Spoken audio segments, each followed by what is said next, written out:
ఉపరాష్ట్రపతి పదవికి రాజీనామా చేశారు జగదీప్ ధన్కడ్. అనారోగ్య కారణాలతో పదవికి రాజీనామా చేస్తున్నట్లు ప్రకటించారు. వైద్యుల సూచనతో పదవికి రాజీనామా చేస్తున్నట్లు తెలిపారు. ఈ మేరకు ప్రెసిడెంట్కు రాజీనామా లేఖ పంపించారు ధన్కడ్. రాష్ట్రపతికి, ప్రధానికి ధన్యవాదాలు తెలిపారు. 2022 జూలై 16న ఉపరాష్ట్రపతిగా ఎన్నికయ్యారు ధన్కడ్. 3 ఏళ్ల పాటు ఉపరాష్ట్రపతిగా బాధ్యతలు నిర్వర్తించారు. అంతకుముందు బెంగాల్ గవర్నర్ గాను ధన్కడ్ పనిచేశారు. 1990-91 మధ్య కేంద్ర మంత్రిగా పనిచేశారు.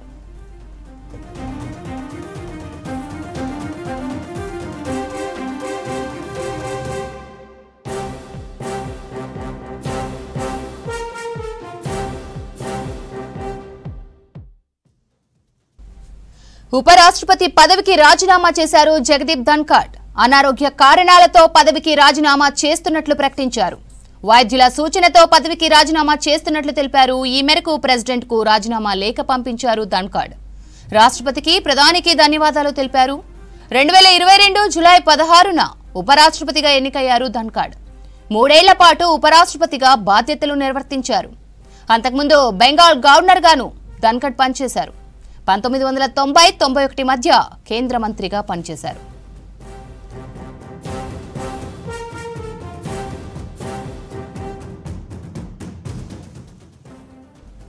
ధన్కడ్ రాజీనామాకు సంబంధించి మరింత సమాచారం మదార్ అందిస్తారు. మదార్, ఉపరాష్ట్రపతి పదవికి ధన్కడ్ రాజీనామా చేసినట్టు తెలుస్తోంది. అప్డేట్స్ ఏంటి? వర్షాకాల పార్లమెంటు సమావేశాలు జరిగిన మొదటి రోజే ఒక ఆశ్చర్యకరమైనటువంటి నిర్ణయాన్ని భారత ఉపరాష్ట్రపతి, లోక్సభ చైర్మన్ జగదీప్ ధన్కడ్ తీసుకున్నారు. ఆయన తన పదవికి రాజీనామా చేస్తున్నట్టుగా, అది కూడా ఆరోగ్యానికి సంబంధించినటువంటి కారణాలతోటి ఆయన రాజీనామా చేస్తున్నట్టుగా ప్రకటించారు. దానికి సంబంధించిన కూడా విడుదల చేశారు. రాష్ట్రపతికి తన రాజీనామా లేఖను సమర్పించారు. తనకు అనారోగ్య సమస్యలు ఉన్నాయి, దానికే తను రాజీనామా చేస్తున్నాను. వైద్యుల సూచనల మేరకు తను నిర్ణయం తీసుకున్నాను. ఇమ్మీడియట్ ఎఫెక్ట్ తోటి తన రాజీనామాను ఆమోదించాలంటూ కూడా ఆయన విజ్ఞప్తి చేశారు.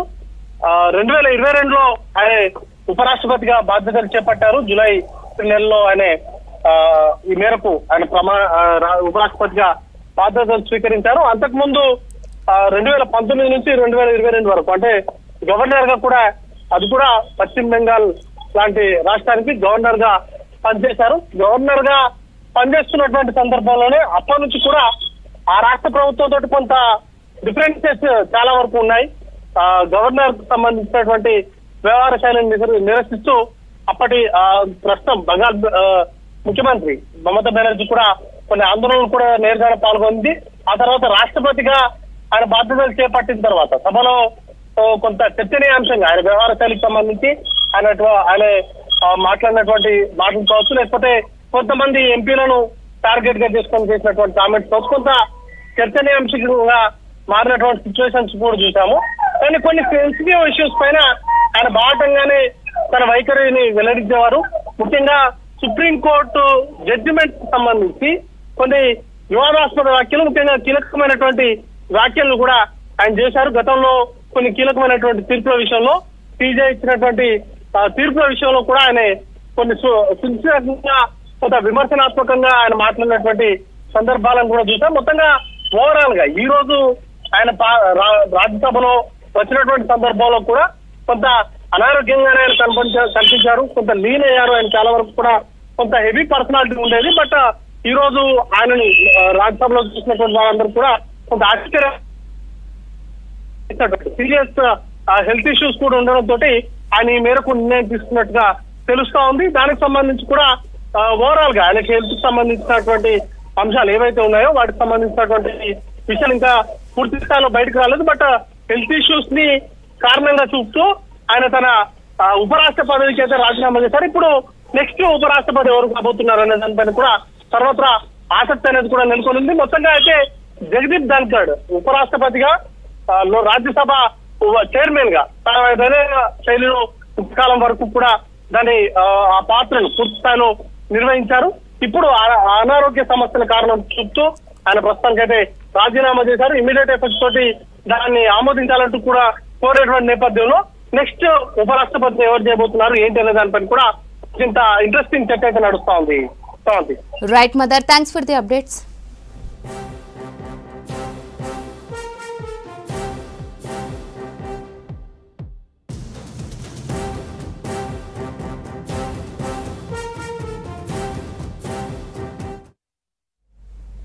హైదరాబాద్లో ఆషాఢమాస బోనాల ముగింపు వేడుకలు ఘనంగా జరిగాయి. ప్రధాన ఆలయాల్లో పోతురాజులు ముందు నడుస్తుండగా అమ్మవారి ఘట్టాలు ఊరేగింపు నిర్వహించారు. మాతంగులు పచ్చికుండపై నిలబడి రంగం భవిష్యవాణి వినిపించారు. తమకు అప్పచెప్పిన మొక్కులకు సంతోషపడ్డామని, భక్తులను ఎల్లవేళలా కాపాడతామని చెప్పారు. అక్కన్న మాదన్న టెంపుల్ వద్ద అమ్మవారిని అంబారీపై ఊరేగించారు.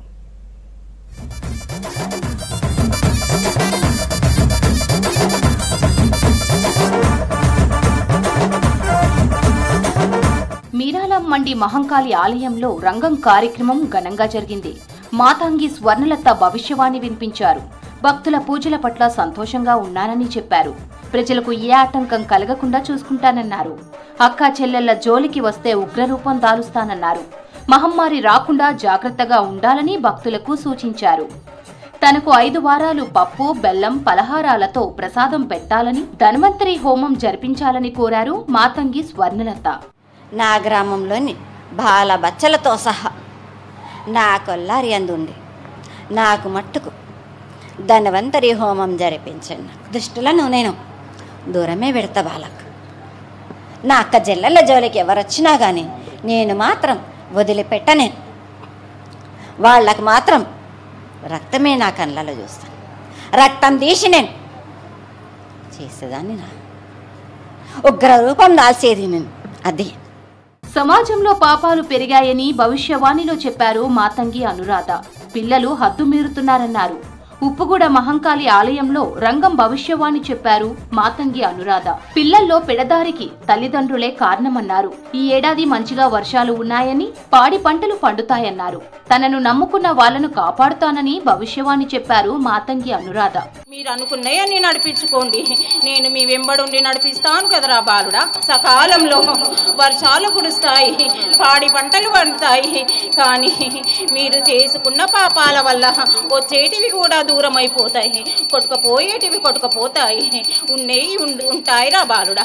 చేసుకున్న పాపాల బట్టి మీ భోజనం ఉంటుంది, మీ నడిచే తీరు ఉంటుంది. చెడు బుద్ధి, చెడు ఆలోచనలను బట్టి, మీరు చేసే పాపాలను బట్టి ఇవన్నీ జరుగుతున్నాయి. హైదరాబాద్ ఉప్పుగూడ మహంకాళి ఆలయంలో బోనాల వేడుకలు ఘనంగా జరిగాయి. రంగం భవిష్యవాణిలో అమ్మవారు కోరిన విధంగా 5 శాఖలతో పాటు అఖండ దీపం పెడతామన్నారు ఆలయ అధికారులు. అమ్మవారి ఆజ్ఞలను శిరసా వహిస్తామన్నారు ఆలయ చైర్మన్ మధు. ప్రతినిత్యం కూడా పూజా కైంకర్యాలు నిర్వహించి ఇప్పటి నుంచన్నా హిందూ ధర్మం కోసము పాటుపడాలనేసి అందరూ కూడా సనాతన ధర్మం లోపల మంచిగా చేస్తూ ఉండాలనేసి వారు చెప్పడం జరిగింది. దానికి అనుగుణంగా 5 వారాలుగా అఖండ దీపము తమ గృహ లోపల అఖండ దీపం పెట్టుకునేసేసి 5 వారాలు అమ్మవారికి శాఖ పోసేసేసి యాపతోరణాలతోటి తమ ఇల్లుని శుద్ధి చేసుకోవాలనేసి కూడా చెప్పడం జరిగింది. ఆ యొక్క కార్యక్రమాలు చేసేసుకుంటే వారికి ప్రతి ఒక్కరికి కూడా ఎలాంటి ఏమి చెడు కాకుండా అమ్మ జాగ్రత్తగా వాళ్ళని ఆశీర్వాదం ఇస్తానని చెప్పడం జరిగింది. ఓల్డ్ సిటీ లాల్ దర్వాజా సింహవాహిని రంగంలో భవిష్యవాణి వినిపించారు మాతంగి అనురాధ. భక్తులు చేసిన పూజలు, ఇచ్చిన నైవేద్యాలను అందుకొని సంతోషంగా ఉన్నా అన్నారు. పొలిమేర చుట్టూ తిరుగుతూ తన పిల్లలను కాపాడుకుంటూనే ఉన్నానని తెలిపారు. మత్తు పదార్థాలు తీసుకుని తల్లిదండ్రులకు, పిల్లలకు కాకుండా పోతున్నారని అన్నారు. గడప గడప నుంచి యాపరిళ్లతోని శాఖలు రావాలని, పప్పు, బెల్లాలు, వాయినాలు ఇచ్చుకోవాలన్నారు మాతంగి అనురాధ. ఆనందము, సంతోషము, నాకు గడప గడప నుంచి శాఖలు రావాలి, యాపరిళ్లతోటి శాఖలు పెట్టాలి, పప్పు బెల్లాలు వాయనాలు ఇచ్చుకోవాలి. శుక్రవారము, మంగళవారము, గురువారం రోజు పసుపొట్టులు ఇచ్చుకొని ముత్తైదువులు నా దగ్గర వచ్చి ఆరతి ఇచ్చి వాళ్ళ ఇంటి శాంతి కోసము వేడుకోవాలి బాలుడా. లాల్ దర్వాజా ఉప్పుగూడ మహంకాళి గుడి నుంచి ఢిల్లీ దర్వాజా వరకు అమ్మవారి ఘటాల ఊరేగింపు జరిగింది. అమ్మవారికి శాఖలు పోస్తూ పోతురాజులు ముందు నడుస్తూ విన్యాసాలు చేశారు. అంతకుముందు అమ్మవారికి ఘనంగా పూజలు నిర్వహించారు ఆలయ అర్చకులు.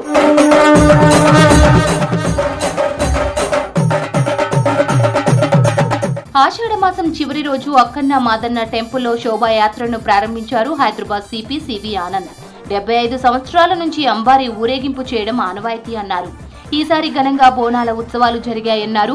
ప్రజలు పెద్ద ఎత్తున వచ్చి అమ్మవారి ఆశీర్వాదాలు తీసుకున్నారని తెలిపారు సిపి ఆనంద్. 350 సంవత్సరాల క్రితం జరుపుతున్న ఈ బోనాలు మళ్ళీ మనకి ఇండిపెండెన్స్ వచ్చిన తర్వాత కూడా ప్రారంభమై ఇప్పుడు కొనసాగుతా ఉంది.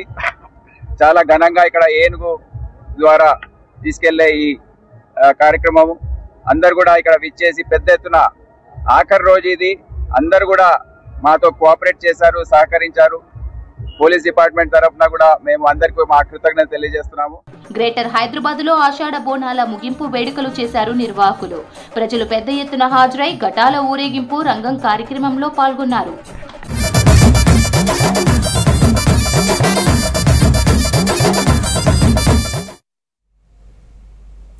అమెరికా రాజధాని న్యూయార్క్ లో బోనాల ఉత్సవాలు ఘనంగా నిర్వహించారు న్యూయార్క్ తెలంగాణ తెలుగు అసోసియేషన్. తెలంగాణలో ఆషాఢమాస బోనాల సందడి మొదలు కాగానే అమెరికాలోని ప్రవాస భారతీయులు ఉత్సవాలు చేశారు. గ్రేటర్ న్యూయార్క్, న్యూజెర్సీ చుట్టుపక్కల స్థిరపడిన వందలాది మంది తెలుగు ప్రజలు బోనాల జాతరలో పాల్గొన్నారు. అమ్మవార్లకు బోనాలు సమర్పించారు మహిళలు. జానపద కళాకారులు జంగిరెడ్డి, శ్రీనివాసుల ఆటపాటలతో అలరించారు. పోతురాజుల విన్యాసాలు, సాంస్కృతిక కార్యక్రమాలు ఆకట్టుకున్నాయి. కల్చరల్ ప్రోగ్రాంలో విజేతలుగా నిలిచిన చిన్నారులకు బహుమతులు అందించారు నిర్వాహకులు. తెలంగాణ సంస్కృతి సాంప్రదాయాలను కాపాడుతున్న తెలుగు ప్రజలకు శుభాకాంక్షలు తెలిపారు నైటా ప్రెసిడెంట్ వాణి.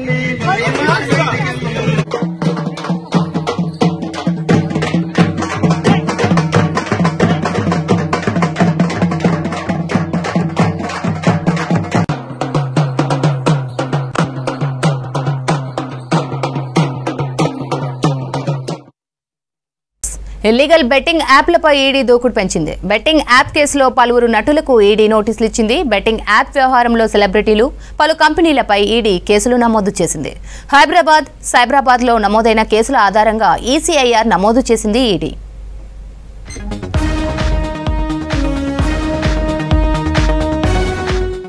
ఇల్లీగల్ బెట్టింగ్ యాప్ల గుట్టు లాగుతోంది ఈడీ. బెట్టింగ్ యాప్ వ్యవహారంలో హైదరాబాద్, సైబరాబాద్లో నమోదైన కేసుల ఆధారంగా ఈడీ కేసులు నమోదు చేసింది. మొత్తం 29 మందిపై కేసు నమోదు చేసింది ఈడీ. ఇక విచారణలో మొదటి జాబితాలో పలువురు నటులను విచారించనుంది. ఈ క్రమంలో బెట్టింగ్ యాప్ల ప్రమోషన్ వ్యవహారంలో పీఎంఎల్ఏ కింద కేసు నమోదు చేసిన ఈడీ సినీ నటులకు నోటీసులు జారీ చేసింది. జూలై 23న దగ్గుపాటి రానా, జూలై 30న ప్రకాష్ రాజ్, ఆగస్టు 6న విజయ్ దేవరకొండ, ఆగస్టు 13న మంచు లక్ష్మిని విచారణకు రావాలంటూ నోటీసులు ఇచ్చింది. వాళ్ల బ్యాంక్ స్టేట్మెంట్లు, బెట్టింగ్ యాప్ల ద్వారా వారి ఖాతాలో జమ అయిన డబ్బులపై ఈడీ విచారణ చేయనుంది.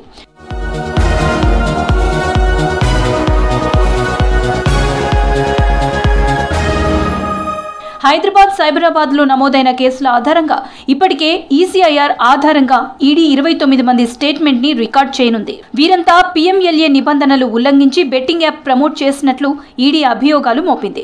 బెట్టింగ్ యాప్లకు ప్రచారం చేసిన వ్యవహారంలో యాంకర్లు, టీవీ యాంకర్లు, సోషల్ మీడియా ఇన్ఫ్లుయెన్సర్ల నుంచి సినీ ప్రముఖుల వరకు అందరిపైన ఇప్పటికే హైదరాబాద్, సైబరాబాద్ పోలీసులు కేసులు నమోదు చేశారు.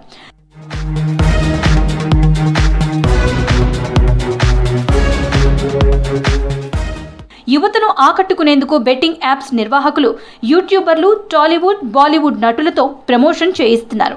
దీనికోసం వారికి లక్షల్లో, కోట్లల్లో చెల్లిస్తున్నారు. అయితే యాప్ ప్రమోషన్ కి సంబంధించిన మొత్తాన్ని ఐటీ రిటర్న్లో లెక్కలు చూపించడం లేదన్న ఆరోపణలు ఉన్నాయి. దీంతో మనీ లాండరింగ్ కింద ఈడీ కేసు నమోదు చేసింది.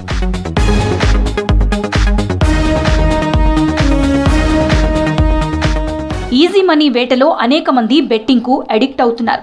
లక్కు కలిసి వస్తుందనే ఆశతో లక్షల రూపాయలు బెట్టింగ్లకు పాల్పడుతున్నారు. ఉన్నతోద్యోగుల నుంచి కూలీల వరకు, గృహిణుల నుంచి విద్యార్థుల వరకు చాలా మంది ఆన్లైన్ బెట్టింగ్లకు బానిసలవుతున్నారు.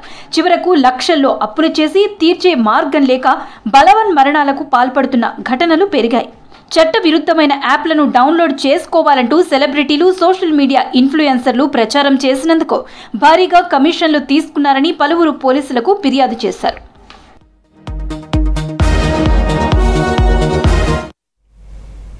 మాజీ మంత్రి, కాంగ్రెస్ సీనియర్ నేత ఎం సత్యనారాయణ కుటుంబ సభ్యులను పరామర్శించారు కార్మిక శాఖ మంత్రి వివేక్ వెంకటస్వామి. ఇటీవలే ఎంఎస్ఆర్ భార్య మృతి చెందారు. దీంతో బంజారాహిల్స్లోని ఎంఎస్ఆర్ నివాసానికి వెళ్లి ఆయన కుటుంబ సభ్యులను కలిసి ప్రగాఢ సానుభూతి తెలిపారు మంత్రి వివేక్ వెంకటస్వామి.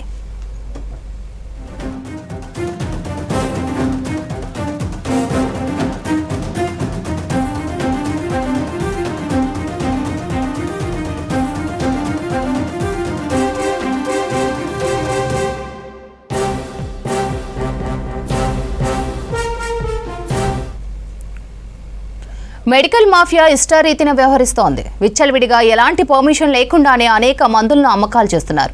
డాక్టర్ ప్రిస్క్రిప్షన్ లేకుండా సేల్ చేయని మందులను విచ్చలవిడిగా కౌంటర్లో అమ్ముతున్నారు. ఇటీవల డ్రగ్ కంట్రోల్ అధికారుల తనిఖీలో అబార్షన్ కిట్లను సైతం విక్రయిస్తున్నట్లు బయటపడింది.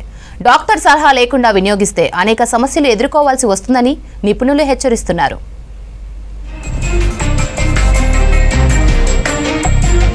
తెలంగాణ డ్రగ్ కంట్రోల్ అధికారులు మెడికల్ షాపులు, ఏజెన్సీల్లో ఇటీవల తనిఖీలు ముమ్మరం చేశారు.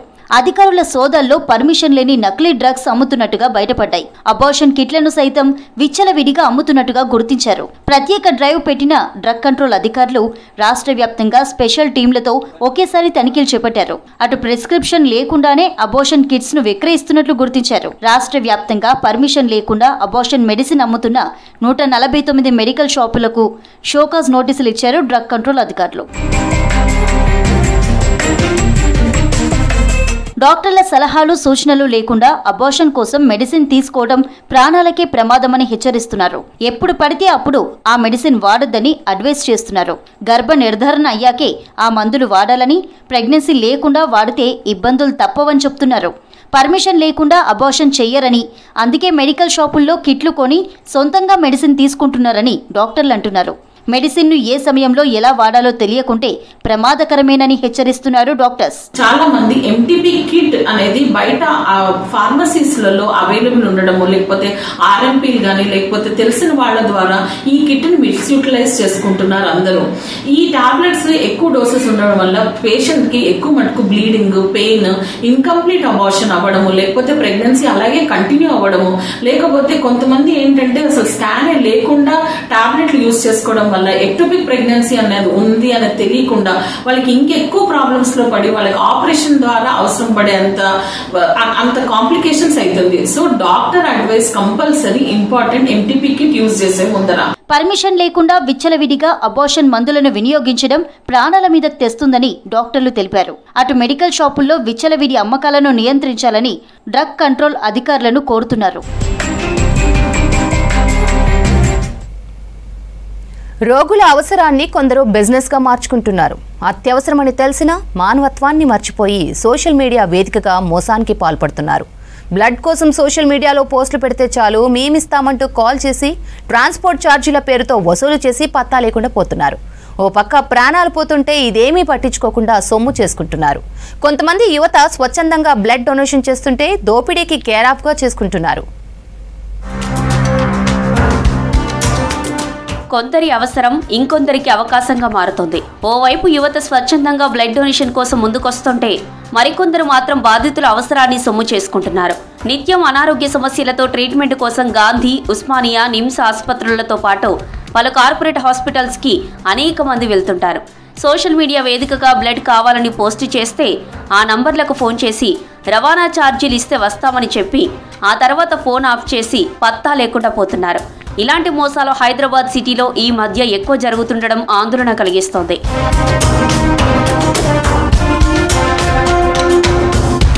ఎమర్జెన్సీ టైంలో బ్లడ్ కోసం కుటుంబ సభ్యులు, మిత్రుల ద్వారా వాట్సాప్ గ్రూపులు, ఫేస్బుక్లలో పోస్ట్ చేస్తున్నారు. డోనర్ పేరుతో మోసగాళ్లు బాధితులకు ఫోన్ చేసి రక్తం ఇచ్చేందుకు సిద్ధంగా ఉన్నామంటూ నమ్మిస్తున్నారు. అయితే దూరంలో ఉన్నానని, వచ్చేందుకు డబ్బులు లేవని చెబుతున్నారు. ఫోన్ పేలో మనీ పంపిస్తే వస్తానని అంటున్నారు. అటు అర్జెంట్ అయితే క్యాబ్ ఛార్జీలు ఇస్తే చాలని నమ్మిస్తున్నారు. గుర్తు తెలియని వ్యక్తికి డబ్బులు పంపిస్తే తర్వాత ఫోన్ స్విచ్ ఆఫ్ చేసేస్తున్నట్లు తెలుస్తోంది. వీళ్ళ కోసం చూసి బాధితులు మరో దాత కోసం వెతకాల్సి వస్తుంది. బాధితులు ఎలాగో పోలీస్ స్టేషన్కి వెళ్లే పరిస్థితి ఉండదు కాబట్టి మోసగాళ్లు ఈజీగా బోల్తా కొట్టిస్తున్నారు. ఈ ఫేక్ బ్లడ్ డొనేషన్ స్కామ్స్ అంటూ ఈ యొక్క సోషల్ మీడియా వాట్సాప్ గ్రూపుల్లో వచ్చిన పోస్టుల్ని కన్సల్ట్ చేసి స్కామర్లు కన్సల్ట్ చేసి మేము డొనేషన్ చేయడానికి వస్తాం, బ్లడ్ డొనేట్ చేయడానికి వస్తాం, లేదంటే ప్లాస్మా డొనేట్ చేయడానికి వస్తాము అని చెప్పి వారి దగ్గర ఎవరైతే పేషెంట్ వాళ్ళ ఫ్యామిలీస్ దగ్గర డబ్బులు కొట్టేయడం జరుగుతుంది. ఇలాంటి స్కామ్స్ కూడా చేస్తున్నారు. అంతేకాకుండా ఇంపర్సనేషన్ స్కామ్స్ కూడా చాలా ఎక్కువ జరుగుతున్నాయి ఇప్పుడు ప్రెసెంట్ సొసైటీలో. ఇలాంటి మోసాల పట్ల పబ్లిక్ జాగ్రత్తగా ఉండాలంటున్నారు వైద్యులు. అత్యవసర పరిస్థితుల్లో కీలకమైన టైంను వృధా చేసుకోవద్దని సూచిస్తున్నారు. రోజువారీ ఖర్చుల కోసం గుర్తు తెలియని వ్యక్తుల మోసాలు రోగుల ప్రాణాల మీదకొస్తుంది. మోసాలతో రక్తం ఇస్తామని ఫోన్ చేసే వారి పట్ల ఒక్కింత అనుమానం వ్యక్తం చేసే పరిస్థితి వస్తుంది. బాధితులు ఇలాంటి మోసాల పట్ల అప్రమత్తంగా ఉండాలని, సైబర్ క్రైమ్ పోలీసులకు కంప్లైంట్ చేయాలని సూచిస్తున్నారు డాక్టర్స్. పేషెంట్స్ వాళ్ళకు ఏదో ట్రీట్మెంట్ జరుగుతుంది, ఇక్కడ వాళ్ళకి ఎవరో హెల్ప్ చేస్తారు అంటే నెగటివ్ గ్రూప్స్ ఇట్లా ఉన్న వాళ్ళకు డబ్బులు వేయించుకొని మరీ రాకపోవడము. ప్లస్ ఒకటేంటంటే వాళ్ళకు ట్రీట్మెంట్ డిలే కావచ్చు. సర్జరీ ఏదైనా జరగాల్సింది ఉంటే ఆ సర్జరీ పోస్ట్పోన్ కావచ్చు, అంటే బ్లడ్ అవైలబుల్ లేకుంటే. అండ్ ఒక్కొక్కసారి ప్రాణానికి కూడా అంతవరకు కూడా పోవచ్చండి. బ్లడ్ చీటింగ్ జరిగితే cyber crime toll free number 18380కు కాల్ చేయాలని అవగాహన కల్పిస్తున్నారు. లేకుంటే సైబర్ క్రైమ్ వెబ్సైట్లో కంప్లీట్ చేయాలంటున్నారు నిపుణులు. రాష్ట్ర వ్యాప్తంగా తెలంగాణ మెడికల్ కౌన్సిల్ తనిఖీలు నిర్వహిస్తోంది. పర్మిషన్ లేని క్లినిక్లు డాక్టర్లకు నోటీసులు ఇస్తోంది. పలుచోట్ల కేసులు సైతం నమోదు చేస్తోంది. రెగ్యులర్ డాక్టర్లు చేసే ట్రీట్మెంట్ను ఎలాంటి అనుమతులు లేకుండా గ్రామీణ ప్రాంత వైద్యుల పేరుతో చేస్తుండటంతో రోగుల ప్రాణాల మీదకు వస్తుందని టీఎంసీ భావిస్తోంది. పర్మిషన్ లేని వ్యక్తులు చేస్తున్న ట్రీట్మెంట్కు సపోర్ట్ చేస్తూ మాట్లాడిన మానకొండూరు ఎమ్మెల్సీకు మెడికల్ కౌన్సిల్ నోటీసులు ఇచ్చింది.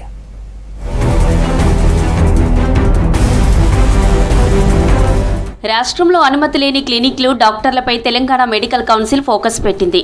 గ్రామీణ, పట్టణ ప్రాంతాల్లో మెడికల్ విద్యార్హత లేకుండా ట్రీట్మెంట్ అందిస్తున్న వ్యక్తులపై పోలీసులకు కంప్లైంట్ చేస్తోంది. అనుమతి లేని ట్రీట్మెంట్ అందిస్తున్న క్లినిక్లకు నోటీసులు జారీ చేస్తోంది తెలంగాణ మెడికల్ కౌన్సిల్. నిబంధనలు ఉల్లంఘించిన క్లినిక్లపై జిల్లా వైద్యాధికారులకు ఫిర్యాదు చేసి సీజ్ చేయిస్తున్నారు.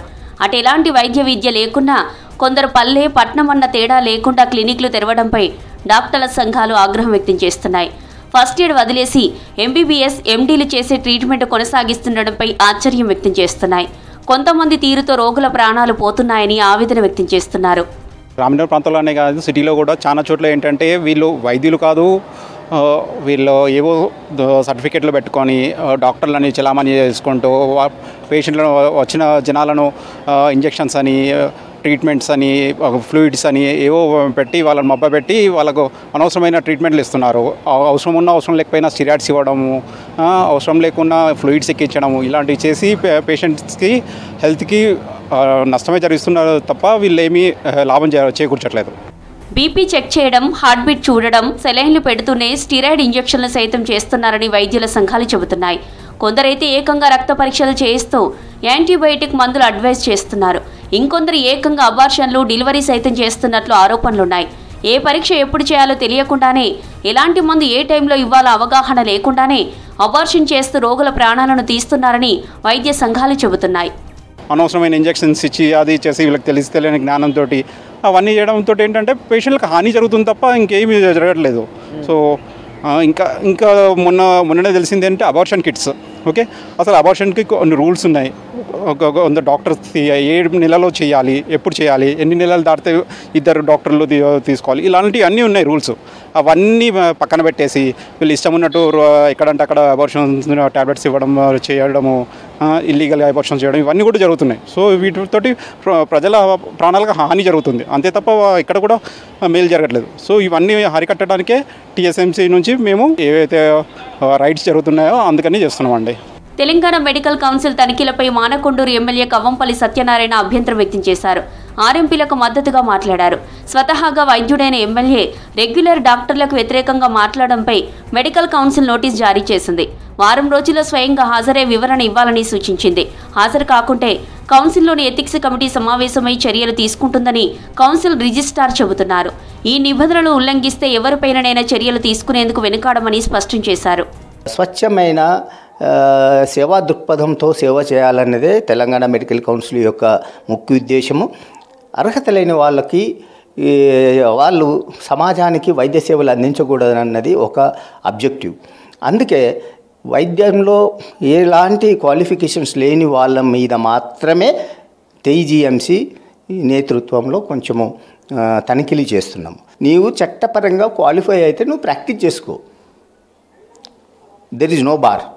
కానీ ఏ చదువు లేకుండా నువ్వు అంటే మెడికల్ క్వాలిఫికేషన్ లేకుండా మీరు వైద్యం చేయడము తప్పు అన్నది మా ఉద్దేశం. ఎమ్మెల్యే కవ్వంపల్లికి తెలంగాణ మెడికల్ కౌన్సిల్ నోటీసులు ఇవ్వగా హాజరవుతారా లేదా అన్న దానిపై స్పష్టత రాలేదు. హాజరే వివరణ ఇవ్వకుంటే ఎలాంటి చర్యలు తీసుకుంటారన్న దానిపై ఆసక్తి నెలకొంది. హైదరాబాద్ పాతబస్తీలో ఘనంగా అమ్మవార్ల ఘటాల ఊరేగింపు జరుగుతోంది. ఉమ్మడి ఆలయాల కమిటీ ఆధ్వర్యంలో అమ్మవార్ల ఘటాలను ఊరేగిస్తున్నారు. లాల్ దర్వాజా, మీరాలం, మండి, పురాణా పూల్, సాల్బండ ప్రాంతాల నుంచి చార్మినార్ మీదుగా ఢిల్లీ దర్వాజా వరకు కొనసాగనుంది. వివిధ ప్రాంతాల నుంచి వచ్చే అమ్మవార్ల ఘటాలన్నీ భాగ్యలక్ష్మి అమ్మవారి ముందు నుంచి వెళ్లి తిరిగి ఆలయాలకు చేరుకోనున్నాయి. చార్మినార్ భాగ్యలక్ష్మి ఆలయం ముందు ఘటాల ఊరేగింపుపై మరింత సమాచారం రామ్ ప్రసాద్ అందిస్తారు. పాతబస్తీలో ఈ రోజుతో బోనాల పండుగ ముగియబోతా ఉంది. బోనాల పండుగ చివరి రోజులో భాగంగా హైదరాబాద్ పాతబస్తీలో ఉన్నటువంటి బోనాల పండుగ సంబంధించి అయితే ఊరేగింపు కార్యక్రమం జరుగుతూ ఉంది. మనం చూడవచ్చు పాతబస్తీలో ఉన్నటువంటి 29 అమ్మవార్లకు సంబంధించినటువంటి ఘటాలన్నింటినీ కూడా ఊరేగింపుగా చార్మినార్ వద్దకు తీసుకొచ్చి చార్మినార్ భాగ్యలక్ష్మి అమ్మవారి ఆలయం ముందు నుంచి అయితే ఇటు ముందుకు తీసుకువెళ్లి అనంతరం తిరిగి వారి వారి ప్రాంతాలకైతే తీసుకుపోతున్న దృశ్యాలను మనం చూడవచ్చు. సార్ చెప్పండి, ఈ ఘటం యొక్క ఎక్కడి నుంచి తీసుకొస్తున్నారు? ఇది బేలా మహాకాళి టెంపుల్ నుంచి తీసుకొస్తున్నాం. అంటే ఊరేగింపు ఎక్కడి వరకు తీసుకెళ్తారు? ఈ ఘటన నయాపూల్ వరకు శాంతి చేస్తాం. అప్పుడు అనంతరం అక్కడి నుంచి ఎటు తీసుకువెళ్తారు? అక్కడి నుంచి వస్తారు సార్. ఓల్డ్ సిటీ మొత్తం ఒక గోల్డ్ సిటీ లాగా ఉంటుంది. మొత్తంగా చూస్తే ఇటు హైదరాబాద్ ఓల్డ్ సిటీలో ఉన్నటువంటి ఘటాలన్నింటినీ కూడా ఇక్కడికి తీసుకువచ్చి చార్మినార్ ముందు నుంచి అయితే భాగ్యలక్ష్మి అమ్మవారి దర్శనానంతరం ఇక్కడ నుంచి ఘటాలతో పాటు శకటాలను కూడా తీసుకొచ్చినటువంటి దృశ్యాలను అయితే మనం చూడవచ్చు. ఎందుకంటే వివిధ రూపాలలో అయితే అమ్మవారికి సంబంధించినటువంటి ఆకృతులను కూడా ఈ యొక్క శకటాలను అదేవిధంగా ఘటాలను కూడా తీసుకుపోతున్నటువంటి దృశ్యాలను మనం చూడవచ్చు. ఎందుకంటే అమ్మవారికి సంబంధించినటువంటి వివిధ రకాల అవతారాలు ఏవైతే ఉన్నాయో అవతారాలకు సంబంధించి అయితే మనం ఒకసారి గమనించవచ్చు.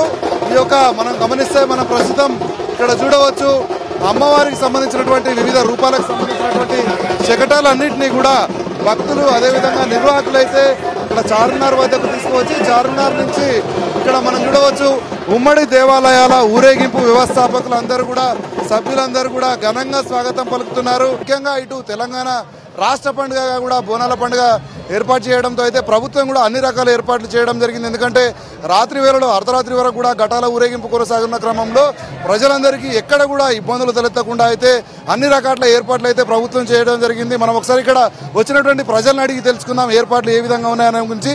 చెప్పండి అమ్మా, ఎక్కడి నుంచి వచ్చినారు మీరు? చంపాపేట నుంచి వచ్చినాం. Every year వస్తుంటారా? ఏ విధంగా ఉన్నాయి ఇక్కడ? ఎవ్రీ ఇయర్ వస్తాం మేము. ఇక్కడ చాలా మందిని మనం గమనించాం. మీరు ఎక్కడి నుంచి వచ్చినారు? ఇక్కడ నుంచి చంపాపేట నుంచి. బాగున్నాయి. ఎవ్రీ ఇయర్ వస్తారండి. మొత్తంగా చూస్తే ప్రజలందరూ కూడా చాలా సుదూర ప్రాంతాల నుంచి కూడా ఇక్కడికి వచ్చేసి అమ్మవారిని కల్లారా చూడడంతో పాటు అమ్మవారికి సంబంధించినటువంటి ఒక మొక్కులను చెల్లించుకునేందుకైతే మనం చూస్తున్నాం. అంతేకాకుండా ఇటు 29 దేవాలయ స్థానాలకు సంబంధించినటువంటి యొక్క అమ్మవార్లను కూడా సర్వాంగ సుందరంగా ఇటు మనం చూస్తున్నాం. ఎందుకంటే అమ్మవారిని గత కొద్ది రోజులుగా ఇటు బోనాల పండుగకు సంబంధించి అయితే ఈ యొక్క ప్రత్యేక అలంకరణ చేసి తీసుకొచ్చిన క్రమంలో ఇక్కడ కొంతమంది ఈ యొక్క అమ్మవారికి సంబంధించినటువంటి నిర్వాహకులను మాట్లాడే ప్రయత్నం అయితే చేద్దాం. సార్ చెప్పండి, అసలు ఎక్కడి నుంచి వస్తున్నది, ఏ యొక్క అమ్మవారి రూపం ఏంటి?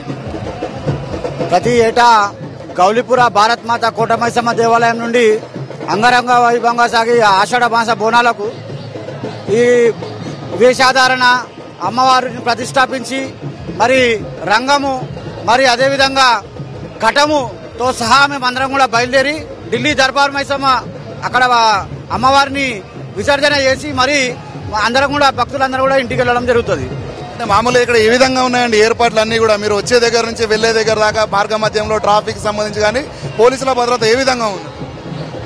మాది పాత బస్తీలో ఉమ్మడి దేవాలయంలో ఊరేగింపు సమితి అని ఉంటుంది. ఆ ఊరేగింపు సమితి సందర్భంగా అందరూ కూడా కలిసికట్టుగా ఐక్యంగా హిందువులందరూ కూడా పండుగ చేసుకోవాలని ఆనాడు పెద్దలు నరేంద్ర గారు మరి మిగతా వాళ్ళందరూ కూడా ఆశించి అందరూ హిందువులు కూడా కలిసికట్టుగా బయలుదేరాలని భావించి మరి ఉమ్మడి దేవాలయంగా అందరూ కూడా బయలుదేరుతాం. ప్రభుత్వం తరఫు నుండి ఈ ఉమ్మడి దేవాలయాల కమిటీ మాట్లాడి మరి ఈ విధంగా అన్ని ఏర్పాట్లు ప్రభుత్వంతో మాట్లాడి అన్ని సదుపాయాలు తీసుకుని ఏ గవర్నమెంట్ ఉన్నా అని అన్ని సదుపాయాలు చేస్తారు. సార్ చెప్పండి, ఎక్కడి నుంచి తీసుకొస్తున్నారు? ఇది గౌలిపుర నుండి ఢిల్లీ దర్బార్ మైసమ్మ దాకా తీసుకెళ్తాము.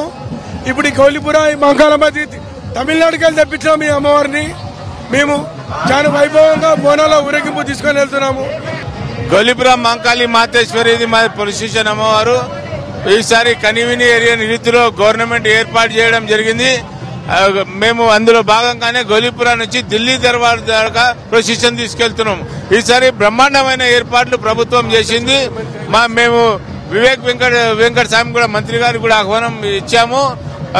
వివిధ మంత్రులు మాకు కాకడి సిఆర్ గారు మా దగ్గర పట్టు వస్త్రాలు గౌలిపుర మాంకాలమ్మ కోటమైసమ్మకు సమర్పించడం జరిగింది. ఈసారి బ్రహ్మాండమైన ఏర్పాట్లు జరిగినాయి. పోలీస్ అయితేంది, జిహెచ్ఎంసీ అయితేంది, ప్రతి మెడికల్ వాళ్ళైతేనేమి, వాటర్ వాటర్ డిపార్ట్మెంట్లు అందరూ బాగా ఏర్పాట్లు చేయడం జరిగింది. భక్తులకు ఎలాంటి అసౌకర్యం కాకుండా ప్రభుత్వం ఏర్పాటు చేసిందని ప్రభుత్వానికి ఒకసారి ముఖ్యమంత్రి రేవంత్ రెడ్డి గారికి, బట్టి విక్రమార్క గారికి ప్రత్యేక ధన్యవాదాలు తెలియజేస్తున్నాం. సో ఇది మొత్తంగా చూసినట్లయితే భక్తులు అదే విధంగా నిర్వాహకులు అయితే చాలా సంతోషాన్ని వ్యక్తం చేస్తున్నటువంటి పరిస్థితి అయితే మనం చూడవచ్చు. ఎందుకంటే అమ్మవారి ప్రారంభం దగ్గర నుంచి అమ్మవారి అలంకంటే మనం చూస్తున్న బోనాల పండుగ ప్రారంభంలో కూడా పట్టు వస్త్రాలను ప్రభుత్వమే చాలా ఆలయాలకు కూడా గుర్తించి ఇవ్వడం జరిగింది. ఈ క్రమంలోనే ఆలయాల అభివృద్ధితో పాటు అక్కడ ఉన్నటువంటి యొక్క ఏర్పాట్లలో అయితే ప్రభుత్వం భాగస్వామ్యం వహించడంతో పాటు ఇటు వివిధ శాఖలన్నీ కూడా సమన్వయంతో అయితే అన్ని రకాల ఏర్పాట్లను చేయడం జరిగింది. ఈ యొక్క ఏర్పాట్లు అయితే చాలా బాగున్నాయని కూడా ప్రజలు చెప్తా ఉన్నారు. ముఖ్యంగా ఈ యొక్క ఘటాల ఊరేగింపు అయితే అర్ధరాత్రి వరకు కొనసాగిన క్రమంలో క్రమక్రమంగా ఇక్కడికి వచ్చేటువంటి ఘటాలతో అయితే జనాల రద్దీ కూడా బాగానే పెరుగుతోంది. ఈ క్రమంలోనే పోలీసులు సుమారు 2500 మంది పోలీసులతో అయితే ప్రత్యేక భద్రతా ఏర్పాట్లు చేసినటువంటి పరిస్థితి అయితే చార్మినార్ వద్ద కొనసాగుతుంది. కెమెరామెన్ అనిల్తో రాంప్రసాద్, V6 న్యూస్, హైదరాబాద్. గచ్చిబౌలిలోని నల్లగండ్ల గ్రామంలో బోనాల పలారం బండి ఊరేగింపు వైభవంగా నిర్వహించారు. కళాకారులచే నిర్వహించిన సాంస్కృతిక కార్యక్రమాలు ఆకర్షించాయి. బాలరాజ్ ముదిరాజ్ ఆధ్వర్యంలో జరిగిన ఈ కార్యక్రమంలో నియోజకవర్గ కాంగ్రెస్ ఇన్ఛార్జ్ జగదీశ్వర్ గౌడ్, అంబర్పేట్ శంకర్తో పాటు భారీ ఎత్తున గ్రామ ప్రజలు హాజరయ్యారు.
నల్లగండ్ల గ్రామంలో ఈరోజు పలార బండి ఆషాఢ మాసంలో బోనాల పండుగను అంగరంగ మరి నిర్వహించుకుంటున్నటువంటి సందర్భంగా మరి ప్రత్యేకంగా ఈ బోనాల పండుగ ఏదైతే ఉందో మరి ఇక్కడ ఆడపడుచులు, తెలంగాణ ఆడపడుచులు ప్రతి ఒక్కరు కూడా మరి బోనం ఎత్తుకొని మరి రానున్నటువంటి సంవత్సరంలో వారి కుటుంబంలో కానీ సమాజంలో కానీ సుభిక్షంగా ఉండే క్రమంలో మరి మనసుపూర్వకంగా మరి బోనాన్ని తయారు చేసి నెత్తి మీద ఎత్తుకొని అమ్మవారికి సమర్పించడం జరుగుతుంది.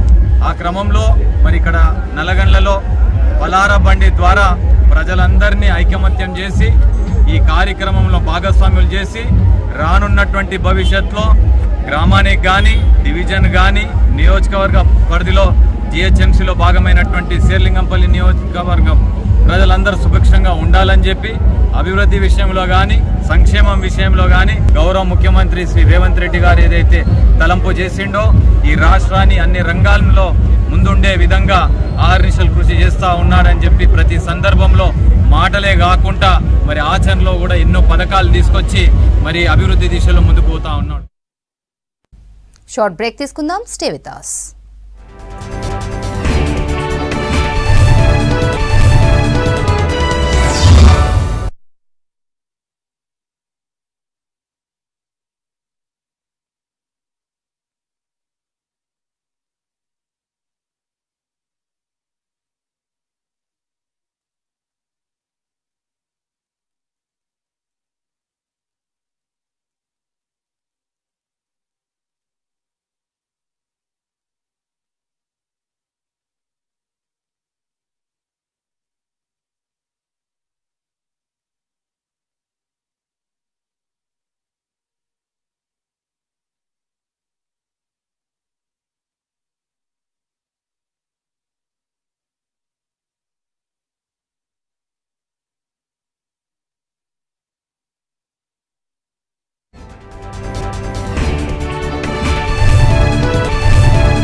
Welcome back. 2025 సంవత్సరానికి గాను దాశరథి కృష్ణమాచార్య సాహితీ పురస్కారాన్ని ప్రకటించింది రాష్ట్ర ప్రభుత్వం.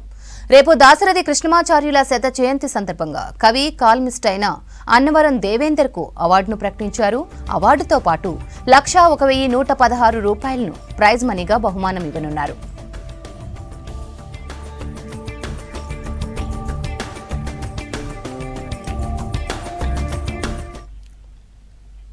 అన్నవరం దేవేందర్ కవి, రచయిత, కాల్మిస్టుగా 25 ఏళ్లు నిరంతరం తెలంగాణ తెలుగు పదాలతో కవిత్వం రాస్తున్నారు. ఇప్పటికీ 12 కవితా సంపుటాలు, 2 వ్యాస సంకలనాలు రాశారు. 1986లో వివిధ పత్రికల్లో జర్నలిస్టుగా పనిచేశారు దేవేందర్.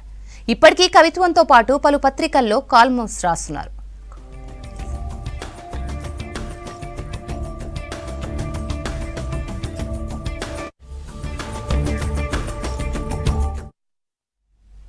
అడిషనల్ మెజిస్ట్రేట్ గా కేసులు విచారించారు సిటీ కమిషనర్ సివి ఆనంద్. నేరాలకు పాల్పడవద్దని, ప్రవర్తన మార్చుకోవాలని సూచించారు. నేర ప్రవృత్తిని కొనసాగిస్తే రౌడీ షీటర్లను నగరం నుంచి బహిష్కరిస్తామని హెచ్చరించారు సివి ఆనంద్. రౌడీ షీటర్లపై నిరంతరం నిఘా కొనసాగించాలని పోలీసులకు ఆదేశించారు. ఇక ముందు నేరాలు చేయమని షూరిటీ బాండ్స్ రాసి పోలీసులకు ఇచ్చారు 8 మంది రౌడీ షీటర్స్.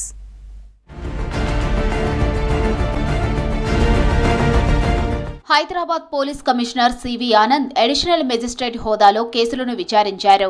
నేరాలు చేస్తూ ప్రజలను భయభ్రాంతులకు గురిచేసే రౌడీ షీటర్లకు వార్నింగ్ ఇచ్చారు సివి ఆనంద్. ఓవర్ యాక్షన్ చేసే రౌడీ షీటర్లను హెచ్చరించారు. రౌడీ షీటర్లు మైండ్ సెట్ మార్చుకోవాలంటూ సూచించారు. కొంతమంది ప్రవర్తన మార్చుకొని నేరాలకు దూరంగా ఉంటూ ఉండగా మరికొందరు నేరాలే తమ వృత్తిగా రెచ్చిపోతున్నారు.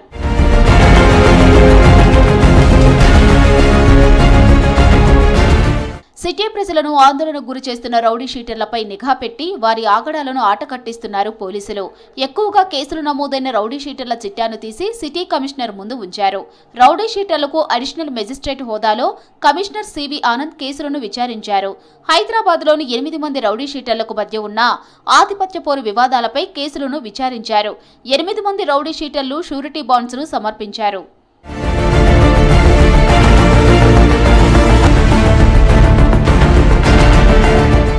గోల్కొండ పరిధిలో ఇద్దరి మధ్య గ్యాంగ్ వార్ జరిగింది. 2 లక్షల రూపాయల డీల్ కోసం ఆయుధాలతో కొట్టుకున్నారు. ఈ వివాదంపై మేజిస్ట్రేట్ ఆరా తీశారు. రౌడీ షీటర్లపై బిఎన్ఎస్ సెక్షన్ 126 ప్రకారం ఉత్తర్వులు జారీ చేశారు. ప్రవర్తన మార్చుకొని రౌడీ షీటర్లపై నిరంతరం నిఘా పెట్టి కట్టడి చేస్తామన్నారు.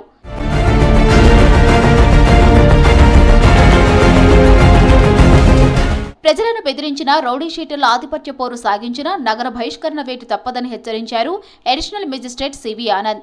రౌడీ షీటర్లపై ఎప్పటికప్పుడు నిఘా ఉంటుందన్నారు.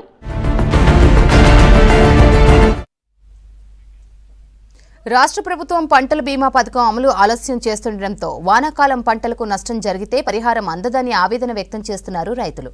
2018లో గత ప్రభుత్వం ఆపేసిన పంటల బీమా పథకాన్ని కాంగ్రెస్ ప్రభుత్వం ప్రారంభించి ఆదుకోవాలని కోరుతున్నారు రైతు సంఘాల నాయకులు. గత సీజన్లో వర్షాల కారణంగా లక్షల ఎకరాల్లో పంటలు నష్టపోయామన్నారు రైతులు.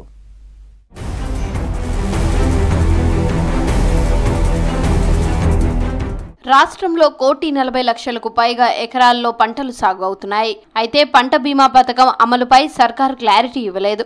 ఎలాంటి గైడ్ లైన్స్ కూడా ప్రభుత్వం నుంచి రాకపోవడంతో ఈ సీజన్కు బీమా వర్తించదేమో అంటున్నారు రైతులు. మరోవైపు వ్యవసాయ శాఖ కూడా ఎలాంటి టెండర్లకు ఆహ్వానించలేదు. సాధారణంగా పంట బీమా పథకాన్ని పంటల సాగుకు ముందే ప్రారంభిస్తారు. ఈ వానాకాలంలో ఇప్పటికే రైతులు వరి నాట్లు వేసినా బీమాకు సంబంధించి రైతుల నుంచి ఎలాంటి దరఖాస్తులు స్వీకరించలేదు రాష్ట్ర ప్రభుత్వం.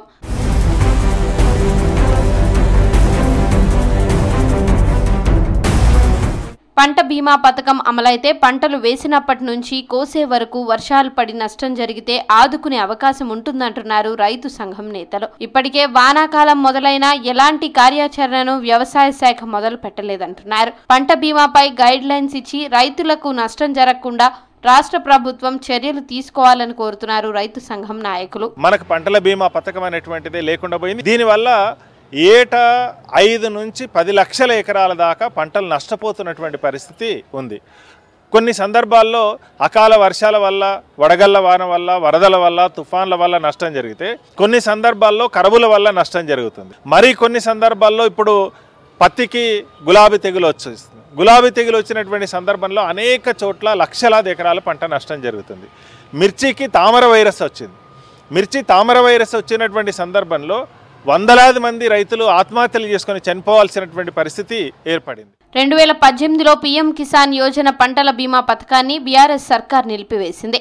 దాని స్థానంలో కొత్త పథకాన్ని అమలు చేస్తామని చెప్పారు బీఆర్ఎస్ నాయకులు. రెండోసారి అధికారంలోకి వచ్చిన బీఆర్ఎస్ బీమా పథకాన్ని అమలు చేయలేదు. దీంతో వర్షాల కారణంగా వేల ఎకరాల్లో పంటలు నష్టపోయిన రైతులకు ఎలాంటి సాయం అందలేదు.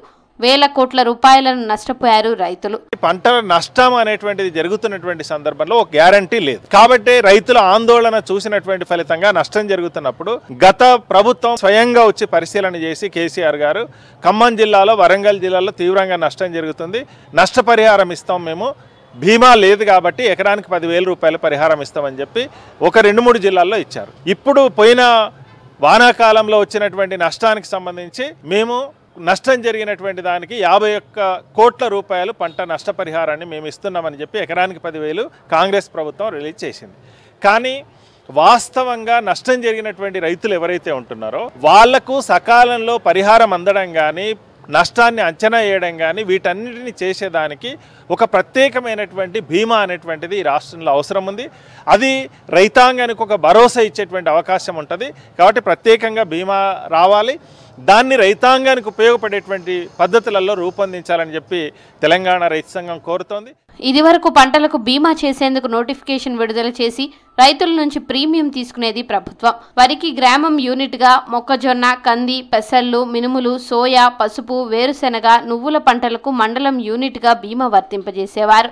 వాతావరణ ఆధారిత బీమా పరిధిలో వానాకాలంలో మిరప, పత్తి, యాసంగిలో మామిడి పంటలు ఉండేవి. బ్యాంకుల నుంచి రైతులు పంట రుణం తీసుకునే సమయంలోనే వానాకాలం సీజన్కు 2 నుంచి 5%, యాసంగిలో 1.5 నుంచి 5% డబ్బులను మినహాయించి బీమా ప్రీమియం కంపెనీకి చెల్లించేవారు బ్యాంకర్లు.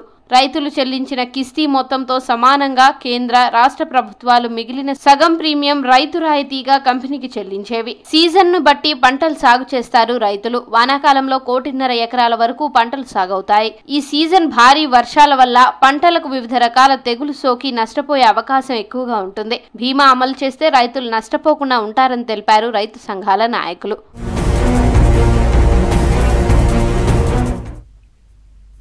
మారేడుపల్లికి చెందిన కొందరు రౌడీ షీటర్లు తనపై కుట్ర చేశారని అనుమానం వ్యక్తం చేశారు కంటోన్మెంట్ ఎమ్మెల్యే శ్రీ గణేష్. నిన్న రాత్రి తనపై దాడి జరగకముందే కొందరు బెదిరింపు కాల్ చేశారని, దీనిపై డీసీపీకి ఫిర్యాదు చేశానని చెప్పారు. అధికార పార్టీ ఎమ్మెల్యేపై దాడి చేయడం ఏమాత్రం సమంజసం కాదన్నారు. శాంతి భద్రతలకు విఘాతం కలిగించే వాళ్లపై కఠిన చర్యలు తీసుకోవాలన్నారు ఎమ్మెల్యే. రౌడీయిజం, గూండాయిజంకు తావు లేదన్నారు శ్రీ గణేష్. మాణికేశ్వర్ నగర్లో పలారం బండి ఊరేగింపుకి గెస్ట్గా పిలిస్తే వెళ్తున్న సందర్భంగా తార్నాక నుంచి ముందుకు వెళ్తుంటే కొంతమంది సుమారు 10 వెహికల్స్ దాకా ట్రిపుల్ రైడింగ్ ఉండి వాళ్ళు ఇబ్బంది చేయడం జరిగింది. వాళ్ళు ఇబ్బంది చేసి దాంతోపాటు ముందుకెళ్ళి బండి ఆపి వాళ్ళు వచ్చి నా బోనెట్ని కొట్టడం, దాంట్లో కొంతమంది నా డోర్ తీయమనడం, గ్లాస్ తీయమనడం చెప్పడం, మా గన్మెన్లు వస్తే వాళ్ళని అడగించడం చేసి అట్లా ప్యానిక్ సిచ్యువేషన్ చేస్తే 5 నిమిషాలు ఏమవుతుందో అర్థం కాని పరిస్థితిలో అక్కడి నుంచి బండి తీసుకెళ్ళిపోయినాక 100 డైల్ చేయడం. ఎందుకంటే వాళ్ళు ఎంతమంది ఉన్నారో ఏందో అర్థం కాని పరిస్థితి ఉండే. 100 డైల్ చేసిన తర్వాత ముందే పక్కకు పోతే OUPS ఉండే, అక్కడికి వెళ్ళి కంప్లైంట్ ఇచ్చినాం, దర్యాప్తు చేస్తాం. అసలు ఎవరి మీద అయినా మరి కక్ష అనేది కక్ష లేదు అనేది ఇంకో 2 రోజులలో ఏముందో తెలిసినాక డీటెయిల్గా దీని మీద కూడా మాట్లాడతాం. వారి కుటుంబ రాజకీయాల్లో గత 40 ఏళ్ల నుంచి ఉన్నారు. 1 సారి ఎమ్మెల్యే అయినా, నేను 10 సార్లు ఎమ్మెల్యే కాలే, నేను ఇక్కడ అధికారం బాగా అనుభవించి కొత్తగా ఎవరైనా వస్తే నాకు ఈర్ష అలాంటిది ఏమీ లేదు. ఏముందా కూడా దానికి అవసరం ఉన్నప్పుడు చెప్తాం. ఇప్పుడు ఏంటంటే వాళ్ళ ఆలోచన అప్పటి నుంచి మైండ్లో ఫిక్స్, ఎవరినైతే వాళ్ళని కుట్టగలుగుతా, ఎవరినైతే వాళ్ళని చంపగలుగుతా, అందరినీ మేనేజ్ చేయగలుగుతాను ఆలోచన ఉన్నవాళ్ళు ఇదే ఆలోచనకు అలవాటు అయిపోయి ఏదో చేద్దాం అనుకుంటారు. అదే రూమర్స్ జరిగినాయి. దాని మీదనే నేను డీసీపీ గారు కంప్లైంట్ ఇవ్వడం జరిగింది. డీసీపీ గారికి ఎవరి మీద కంప్లైంట్ ఇచ్చినో ఓవరాల్గా చెప్పడం అయింది. పార్టీలలో ఉంటారా లేదా అనేది ప్రశ్ననే లేదు. పార్టీతోటి సంబంధమైన విషయం కాదు. ఇది రౌడీయిజంతో కూడిన సమస్య కాబట్టి అది దాని విషయం ఉంటుంది. పార్టీకి ఏం సంబంధం? సర్వీస్ ఓరియంటెడ్ పర్సన్, నాకు ఈ ఫైటింగ్ ఓరియంటెడ్ కాదు. వాళ్ళతో నాకు సెటిల్మెంట్ లేదు. నాకేం ఆయనతో పంచాయతీ. సెటిల్మెంట్ చేస్తే నేను ఆయన ఏదైనా పంచుకుంటున్నామంటే ఏమైనా తక్కువ ఎక్కువైందని గొడవ. అలాంటి క్యారెక్టర్ వేరే, నా క్యారెక్టర్ వేరే. వాళ్ళు ఏంటంటే గవర్నమెంట్ వస్తూలు పెద్దలతో పరిచయం పెట్టుకొని పేదవాళ్ళని ఇబ్బంది పెట్టే క్యారెక్టర్ వాళ్ళది. నా క్యారెక్టర్ పేదవాళ్ళని మంచి చేసే క్యారెక్టర్. వాళ్ళకి నాకేం ఫైట్ ఉంటుంది? మా ప్రభుత్వం, మా పోలీస్ డిపార్ట్మెంట్ కఠినమైన శిక్ష తీసుకుంటారు. దాడులు అయిపోవాలంటే మాత్రం శిక్ష పెద్ద ఎత్తునే ఉంటుంది. హైదరాబాద్ క్రికెట్ అసోసియేషన్ 2023 ఏడాది ఎన్నికను రద్దు చేయాలన్నారు Telangana cricket association secretary Guruva Reddy. Jaganmohan నకిలీ ఓట్లతో చీట్ చేసి హెచ్సీఏ అధ్యక్షుడిగా ఎన్నికయ్యాడన్నారు. బీఆర్ఎస్ నేతలు కవిత, కేటీఆర్ బీసీసీఐ నిబంధనలకు విరుద్ధంగా ఐఏఎస్, ఐపీఎస్ అధికారులను ఫోర్స్ చేసి జగన్కు ఓట్లు వేయించారన్నారు. జగన్మోహన్ ఎన్నికతో తెలంగాణ యువ క్రికెటర్లకు అన్యాయం జరిగిందన్నారు. ప్రతి సమ్మర్లో జిల్లాలకు 20 లక్షలు పంపామని రికార్డులో రాశారని, కానీ ఏ జిల్లాకు నిధులు అందలేదన్నారు. దీనిపై మరింత లోతుగా దర్యాప్తు చేయాలన్నారు. హెచ్సీఏ గుర్తింపు కూడా రద్దు చేయాలని, దీనిపై కేంద్రంపై కూడా ఒత్తిడి తీసుకొస్తామని చెప్పారు గురువారెడ్డి. హైదరాబాద్ క్రికెట్ అసోసియేషన్ అనేది అసలు ఇది బీసీసీఐ మెంబర్. మనం అందరం చూస్తున్నాం చీటింగ్, ఫోర్జరీ చేసి జగన్మోహన్ రావు ఏ విధంగానైతే అధ్యక్షుడిగా ఎన్నికైండో, ఆయన అధ్యక్ష ఎన్నికలో నాకు ఆశ్చర్యం వేసే విషయం ఏంటంటే దొంగల సపోర్ట్ తోటి జగన్మోహన్ రావు ప్రెసిడెంట్ అయిండో, అందులో 1 ఓటుతో గెలిచిండు. 63 ఓట్లు వచ్చినాయని తెలిసింది మాకు. 63 ఓట్లు ఎట్లా పడ్డాయంటే అందులో 23 ఓట్లు ఫ్రాడే. ఐఏఎస్, ఐపీఎస్ ఆఫీసర్లు కానీ, ఎలక్టెడ్ ఎంపీస్ కానీ, తర్వాత మినిస్టర్లు కానీ ఎవరు కూడా క్రికెట్ అడ్మినిస్ట్రేషన్లో రాకూడదు, ఉండకూడదు అనేది అఫీషియల్గా పార్టిసిపేట్ చేయకూడదు అనేది చాలామందిని డిస్క్వాలిఫై చేశారు. క్రికెట్ ఆటను బంతాట ఆడించుకున్న కవిత, కేటీఆర్ల ప్రోద్బలంతో వాళ్ళ మనిషిని హెచ్సీఏ ప్రెసిడెంట్గా చేసుకోవడానికి జస్టిస్ నాగేశ్వరరావు గారు ఇన్స్టిట్యూషన్స్ క్లబ్ నుంచి ఎవరినైతే అప్రూవ్ చేసినరో ఆ రిప్రజెంటేటివ్స్ కాకుండా వాళ్ళ ప్లేస్లో ఈ 47 చోట్ల వాళ్ళ ప్లేస్లో వీళ్ళకి సంబంధించిన ఆ డిపార్ట్మెంట్ సంబంధించిన హెడ్స్, ఐఏఎస్, ఐపీఎస్ మొత్తము యావత్ క్రికెట్ ప్రపంచానికి ఎంత అన్యాయం జరిగింది, తెలంగాణ యువ క్రికెటర్లకు, గ్రామీణ ప్రాంత క్రికెటర్లకు ఎంత అన్యాయం జరిగింది మీరు ఇప్పుడు మనం గ్రహించాలి. గత 10 సంవత్సరాలుగా బోర్డు నుంచి వచ్చిన 100,000 కోట్ల రూపాయలు ఎక్కడ డైవర్ట్ అయినాయి, దాని ఇన్ఫ్లుయెన్స్, దాని పవర్ ఎవరి చేతిలో ఉంది అనేది మేము పేర్లు చెప్పినామో దానికి ఆధారం ఇదే. క్రికెటర్లకు అన్యాయం చేయడానికి ఇటువంటి దొంబి పనులు, దోకేబాజ్ పనులు, ఫ్రాడ్ చేసిన కేటీఆర్, కవితలను ఇమ్మీడియట్గా ఇన్వెస్టిగేషన్ పరిధిలోకి తీసుకోవాలి.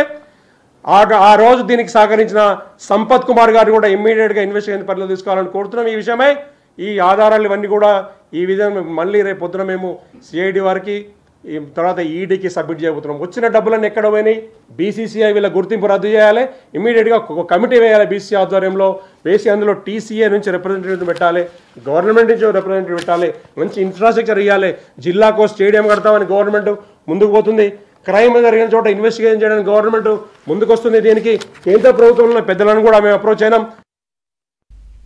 హైదరాబాద్ బషీర్బాగ్లోని సాట్స్ కార్యాలయంలో ఫైల్స్ తీసుకెళ్లేందుకు వచ్చిన అసిస్టెంట్ డైరెక్టర్ అశోక్ను అడ్డుకున్నారు కోచ్ అసోసియేషన్ సభ్యులు. సెలవు రోజు నాడు ఫైల్స్ ఎలా తీసుకెళ్తారంటూ అతన్ని ప్రశ్నించారు.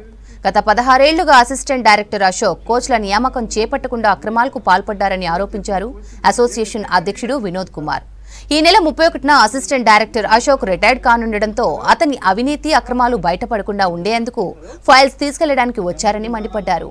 అయితే అక్కడికి వచ్చిన మీడియాను చూసి సాట్స్ కార్యాలయం వెనుక గేట్ నుంచి ఫైల్స్ తో పాటు పరారయ్యారు అసిస్టెంట్ డైరెక్టర్ అశోక్. తీసుకొని మీరు వెళ్ళిపోయారు. సెక్షన్ లో లేని సార్ మీరు అర్థం చేసుకుంటలేదు. ఈ రోజు అంటే ఎట్లా చూస్తావు ఫైల్స్ ఎట్లా చూస్తావు? ఈ రోజు మాకు సంబంధించిన ఫైల్ తయారు చేస్తే ఇప్పటికే 20 ఏళ్ళ సంది కోర్సులో ఒక్కటి రిక్రూట్మెంట్ జరగలేదు. ఇలా స్పోర్ట్స్ అందరినీ నాశనం చేశాను. నాశనం చేసి ఈ రోజు వచ్చి ఫైల్స్ తయారు చేస్తే ఎట్లా